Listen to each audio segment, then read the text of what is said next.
Anda kembali bersama kami di Sapa Indonesia Malam. Saudara, Kongres luar biasa Partai Demokrat menjadikan partai berlambang bintang Mercy ini pecah menjadi dua kubu. Lalu bagaimana Demokrat kubu AHY merespons terpilihnya Ketua Umum Demokrat versi KLB Deli Serdang? Kita akan bahas bersama dengan Kepala Badan Komunikasi Strategis DPP Partai Demokrat kubu AHY, Herzaki Mahendra Putra. Ada juga dari kubu KLB Deli Serdang, ada Boyke Nofrizon yang juga menjabat sebagai Ketua Umum Angkatan Muda Demokrat. Selamat malam Bapak-Bapak. Malam, Mbak. Saya ke Pak Zaki dulu. Pak Malam, Zaki, Mbak. Pak Muldoko ini sudah resmi menjadi Ketua Umum Demokrat hasil KLB Deli Serdang. Kalau Anda meresponnya seperti apa? Ya, pertama, Mbak, ini tidak benar bahwa Demokrat terpecah dua atau ada dualisme kepemimpinan.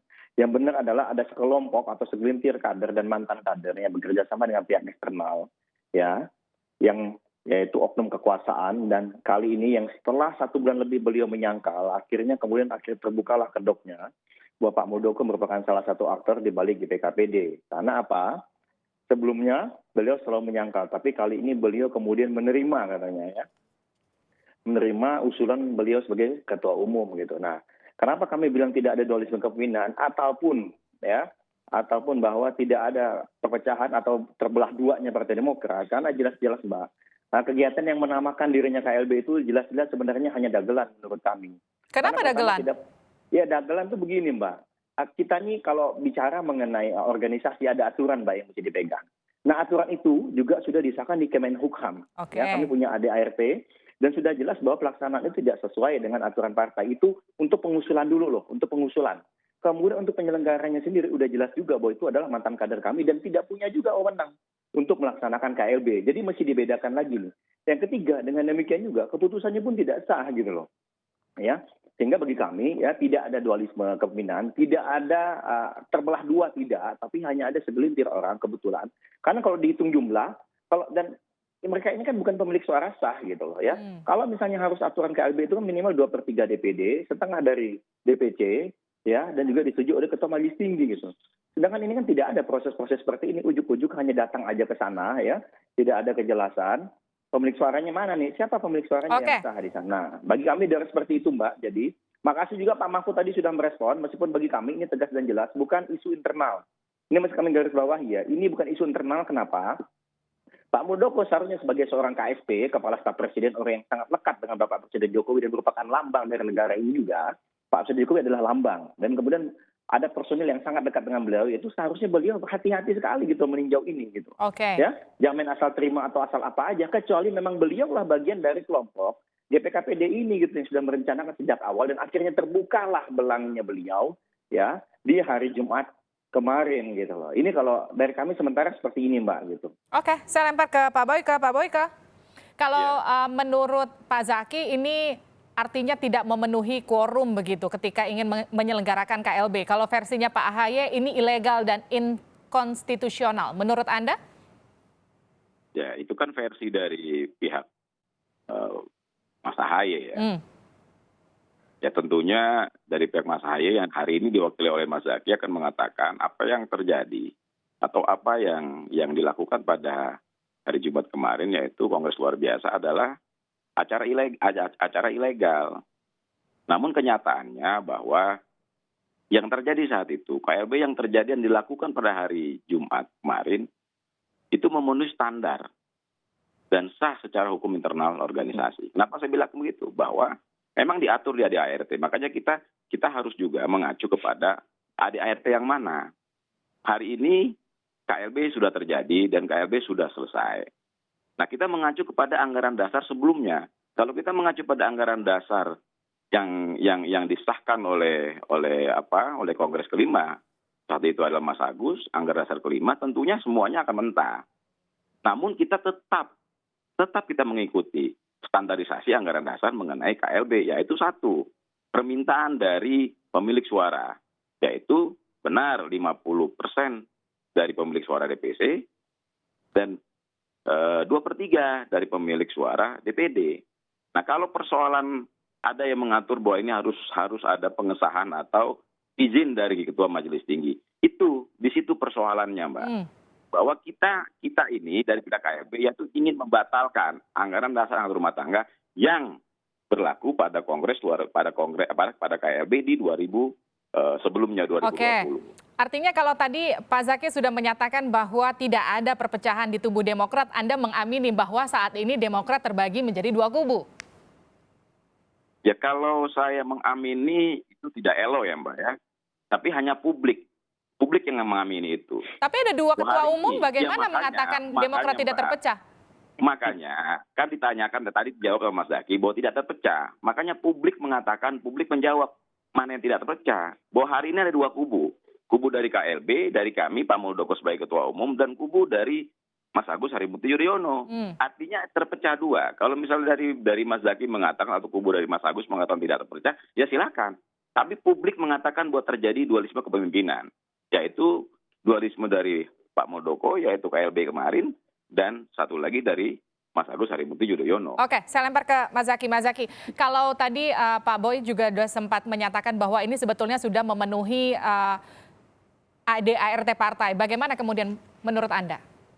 Ya kalau saya lagi-lagi begini Mbak gitu ya, kalau bicara mengenai dagelan KLB dagelan, alasannya dibuat-buat silahkan aja.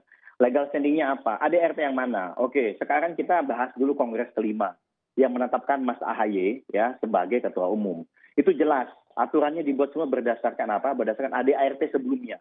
Kita ikuti aturan berdasarkan ADART sebelumnya karena itu yang dipakai. Karena kalau tidak mengikuti aturan sebelumnya, Kongres kelima itu tidak akan sah. Kemudian yang kedua kita sesuaikan dengan situasi kondisi saat itu juga karena sedang COVID gitu ya, aturan pemerintah segala apa dan tidak ada yang dilanggar. Nah, kemudian setelah itu kita ikuti proses paskanya itu sudah disahkan oleh Kemenhukam. Sehingga dengan demikian bahwa apa yang terjadi di Kongres 5 itu ya, termasuk Bang Boyke juga hadir di dalamnya ya, mengamini juga isi Kongres itu, benar, dan memilih Mas AHY juga sebagai ketua umum secara aklamasi ya. Apapun yang terjadi itu sudah disahkan oleh Kemenhukam. Sehingga apa? Kalau mau buat KLB silahkan, bebas, boleh kok. Tapi tolong, ini kan negara hukum. Jangan dipotong dulu Mbak. Tapi ini negara hukum, bukan negara hukum rimba suka-suka hati. Buat dagelan namanya. Ada aturannya di partai ini. Apa? Ya ikuti dong ADART terakhir yang sudah disahkan oleh Kemenhukam. Kalau sudah ikut itu, kemudian akhirnya beneran ada KLB, yang isinya benar-benar pemilik suara sah yang punya SK. Yang punya SK dari DPP. Ya, ketua-ketua DPC dan juga ketua-ketua DPD dan sesuai dengan kuota. Ini kan namanya kan negara, ini kan namanya organisasi, ada aturannya Mbak. Karena kalau tidak sesuai dengan aturan ADART Partai Demokrat yang sudah disahkan SK Kemenhukam itu, ya berarti sama aja. Ini kan melanggar aturan negara, ini rusak Mbak demokrasi kita seperti ini. Ini benar-benar menafikan etika, ya norma dan juga aturan organisasi maupun aturan partai politik Mbak gitu. Dan sangat disayangkan adalah adanya faktor KSP Muldoko ini, kepala staf presiden. Beliau ini kan orang yang sangat dekat dengan Pak Presiden gitu loh. Sehingga orang akan melihat simbolisasi loh, kok bisa ya kayak gini ikut-ikutan ya gitu loh. Ya kan? Dan menjadi lucu gitu loh. Sehingga kalau misalnya katakanlah Pak Mahfud bilang bahwa itu tidak bisa dikaitkan dengan pemerintahan, kan bagi kami menjadi pertanyaan besar. Apakah komunikasinya bagaimana nih di kabinet ini gitu loh? Apakah Bapak Presiden tidak bisa mengatur stafnya atau pembantunya untuk, jangan masuk dong, itu kan rumah tangga orang. Anda kan bukan Partai Demokrat gitu loh. Jangan ikut-ikutan dong. Ya, kan menjadi konyol begitu kemudian tahu-tahu seakan-akan quote and quote nggak ikut, terus diputuskan, voting berdiri terus ditelepon, kemudian oke saya terima, ujuk-ujuk barulah datang. Ya loh Mbak. Oke, saya lempar ke Pak Boyke. Gitu Pak Boyke, artinya betul ada campur tangan eksternal dalam pecah belah Partai Demokrat, Pak Boyke? Oke, kita masih coba hubungi Pak Boyke karena sambungannya terputus. Saya ke Pak Zaki lagi. Pak Zaki, artinya kalau kita bicara soal KLB, Pak Boyke tersambung? Belum. Oke, saya ke Pak Zaki lagi. Pak Zaki, artinya kalau Anda katakan tidak akan ada perpecahan di tubuh Partai Demokrat, tidak ada KLB yang terjadi, anggaplah itu tidak dianggap, artinya tidak akan pernah ada sejarah KLB di kemarin di Deli Serdang ini tidak akan pernah tercatat di sejarah Partai Demokrat, begitu ya? Ya pastilah Mbak, karena yang mohon maaf, kalau mau buat KLB, kita punya aturan existing saat ini, ya yang sudah disetujui, apa yang tercatat di lembar negara, SK Menhukam di bulan Mei.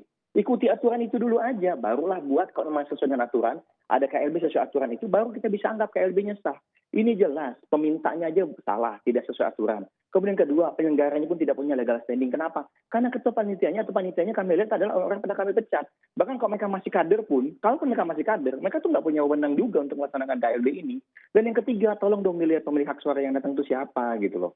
Ya, jangan kemudian ujuk-ujuk kader Partai Demokrat dari mana dipakaikan jaket, diongkosin, dijanjikan insentif money politik untuk datang ke situ, kemudian dia, Anda adalah utusan dari daerah ini, Anda punya hak suara di sini. Ya Allah Mbak, ini benar-benar dagelan banget. Dan ujung-ujung kemudian datanglah KSP Muldoko ini gitu loh, ya kan. Seakan-akan selama ini dia menyangkal dan akhirnya dia membuka. Oke, Pak Zaki, Kedoknya kalau Anda selama sendiri ini melihatnya gitu. dengan adanya KLB Deli Serdang nih, ada agenda apa yang memang direncanakan oleh geng Demokrat KLB Deli Serdang?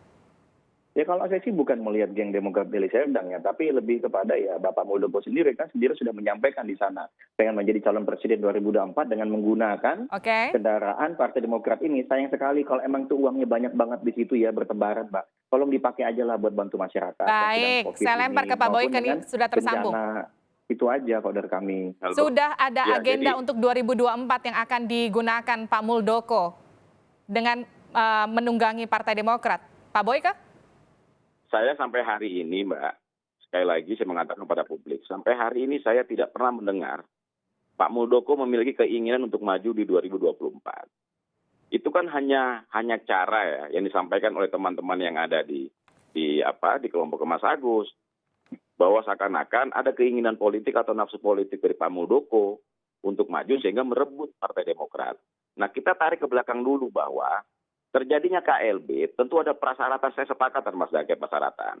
Tadi sudah sampaikan bahwa ada 50% yaitu pemilik suara DPC dan 2/3 dari pemilik suara DPD. Oke. Namun ketidaksepakatan kami bahwa tunggu dulu Mbak, kalau kita bicara kepada ADART lalu katanya disepakati di Kongres kelima, itu pengen kita pertanyakan. Karena itu tidak sepakat dan membatalkan ADART 2020 yang dibikin oleh Mas Agus kemarin atau DPP kemarin. Kenapa? Pertanyaannya gini, bahwa ADART adalah satu aturan yang mengikat dan final. Dan itu diatur di Undang-Undang Partai Politik nomor 2 tahun 2011. Tetapi mekanismenya dijalankan dengan baik dan benar. Sehingga mekanisme abal-abal, tidak mekanisme yang dijalankan suka-suka oleh pemilik. Karena ini juga nggak bagus untuk demokrasi. Bukan, Mbak. Bahwa kegeregetan kita, ya kegeregetan loh, bukan kemarahan, kepada teman-teman DPP yang dibawa kepemimpinan Mas Agus, bahwa saat ini ada pengangkangan demokrasi yang dilakukan sama teman-teman DPP. Oke. Kenapa? Dan tunggu dulu Mbak, saya belum jelaskan bahwa di ADART yang diproduk oleh 2020, contoh kasus misalnya, 1, pemilihan ketua DPC yang sudah dari pertama kali didirikan Partai Demokrat adalah hasil dari demokrasi ya Mbak ya, yaitu ada muscap ya, musyawarah cabang, dan juga hasil pemilihan ketua DPD adalah hasil demokrasi, karena itu ada musyawarah daerah. Pada tahun ditetapkannya 2020 ya, di hasil Kongres kelima Mas Agus, semuanya hilang. Sama sekali. Sehingga ketetapan ketua DPC dan ketetapan ketua DPD hanya diputuskan oleh 5 tim atau 3 tim. Pertama, ketua DPC ditetapkan oleh 5 tim. 2 tim dari DPD, 3 tim dari DPP. Sedangkan pemilihan ketua DPC ditetapkan oleh 3 tim yaitu DPP. Ini yang membuat kita gremes, Mbak. Membuat kita menjadi marah sih tidak ya. Tapi kok aturan dan mekanisme yang sudah diatur, yang sudah dibangun dan dibuat oleh pendiri sebelumnya termasuk kawan-kawan semua para pendiri. Kok tiba-tiba dikangkangi, dirubah seenak-enaknya. Oke. Jadi kedua belah pihak ini saling menuding bahwa kedua belah Gini, pihak Mbak. sama-sama abal-abal begitu ya? Saya tidak. Bagaimana bisa kita abal-abal, Pak? Kita bahwa lakukan Mas kongres Zaki sesuai aturan mengatakan- ADART sebelumnya, Tenang, Mbak. satu-satu. Ya, Ini ada beda Mas Zaki mengatakan bahwa mekanisme organisasi. Mari kita renut mekanisme organisasi. Ini karena waktu kita terbatas, saya pertanyaan ke Pak Boyke lagi. Pak Boyke, tadi Pak Mahfud sudah menyatakan bahwa sampai sekarang masih belum ada tuh laporan hasil KLB yang masuk ke Pak Mahfud. Artinya sekarang begini, apakah ini memang akan didaftarkan ataukah ini memang hanya sekedar menjadi gimmick saja? Enggak dong Mbak, bahwa keinginan kita, keikhlasan kita berjuang untuk sama-sama membesarkan Partai Demokrat dan meluruskan falsafah partai yang kami anggap semua yang ada di pihak KLB telah belok gitu Mbak. Dan tidak pada tatanan tepat yang sepatutnya. Karena itu apa yang dilakukan kemarin, KLB kemarin, dan alhamdulillah terpilih Pak Jenderal Muldoko sebagai Ketua Umum baru, itu tentunya bukan dagelan dan bukan untuk hanya mencari sensasi. Jadi kapan dilaporkan hasil KLB-nya? Ketika semua data administrasinya sudah lengkap, persyaratan lengkap, dalam waktu dekat kami akan melaporkan itu ke tempat yang sudah ditempatkan. Baik, singkat Kalau untuk Pak Zaki terakhir. Kalau Menkumham akhirnya mengabulkan atau mengesahkan kepengurusan di Deli Serdang kemarin, apa respon pihak Anda? Ya kalau dari kami jelas ya Mbak. Pertama kita masih ada fakta yang sangat-sangat keliru di sini. Pertama kalau misalnya kita tidak suka dengan Pak Jokowi.